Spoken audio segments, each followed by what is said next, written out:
How should you deal with elevators in CLT buildings with dwellings? Let's take a look. Usually, when you have a CLT apartment separating wall, unit separation wall, it's cross-laminated timber, CLT, and then you have a separate framing structure here. Now I do with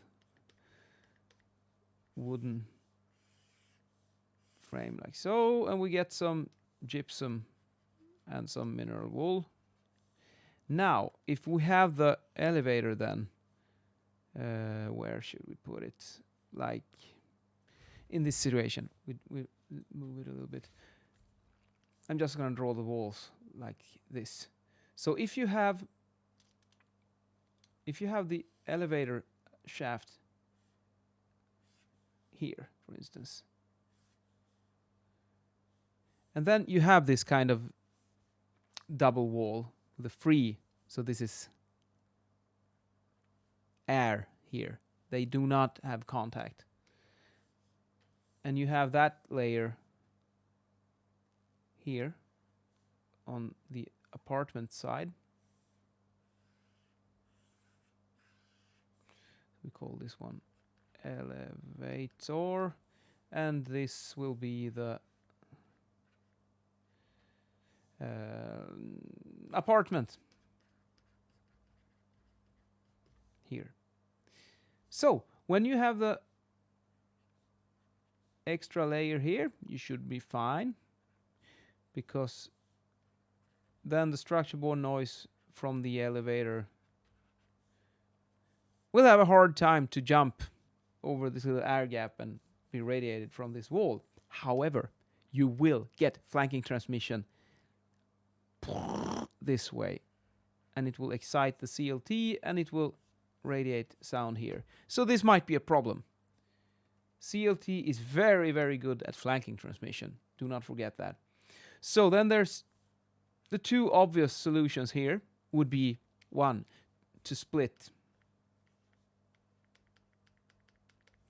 Let's put a little slice here.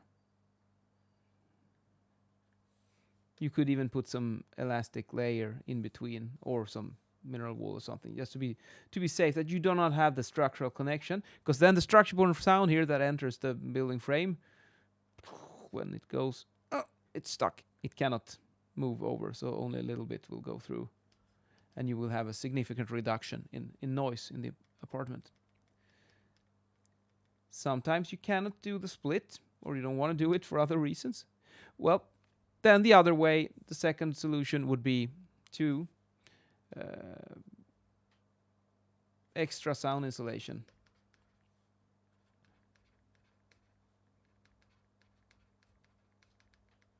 On the wall. And in that case, that would mean that you would add, perhaps you don't have to go for the full unit separation wall here, because that one might be oriented, could be like this. So you already have it, but it's on this side.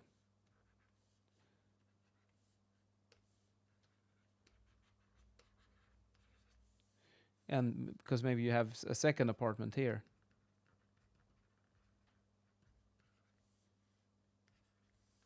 So what do? Well, another way could be to add some kind of resilience structure here with a couple of extra gypsum boards, perhaps, and some acoustic steel profile or something to carry this one. So it's basically, how do you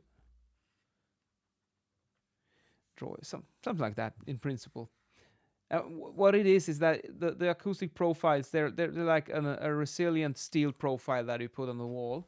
So if you look at it from like a section from the side, if you have the wall here, and then you would attach this steel profile, so it's, I don't know if that's something, perhaps that way it looks like so.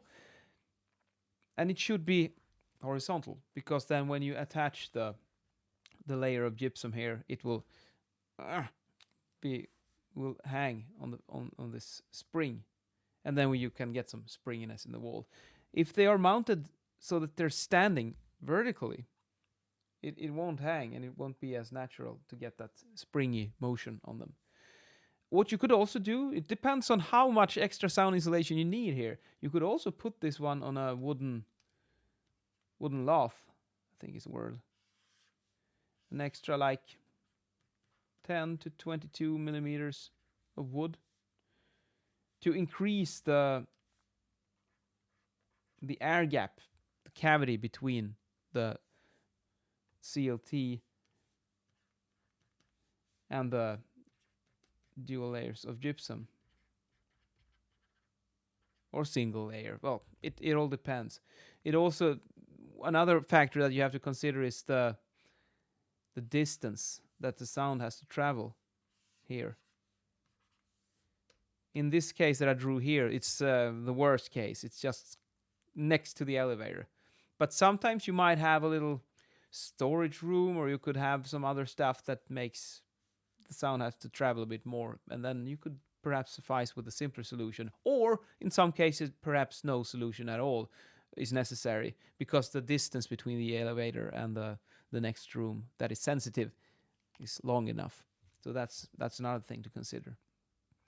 This principle is also relevant if you're talking like two dwellings that are next to each other and you have continuous CLT. How do you deal with that? You could make a case for that if you have like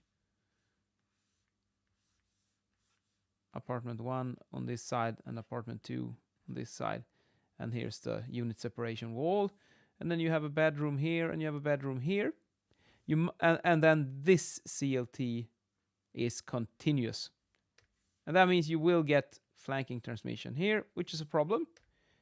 You cannot solve it with the slice here because this one is continuous. So what you have to do then is you have to add some extra layer on the inside here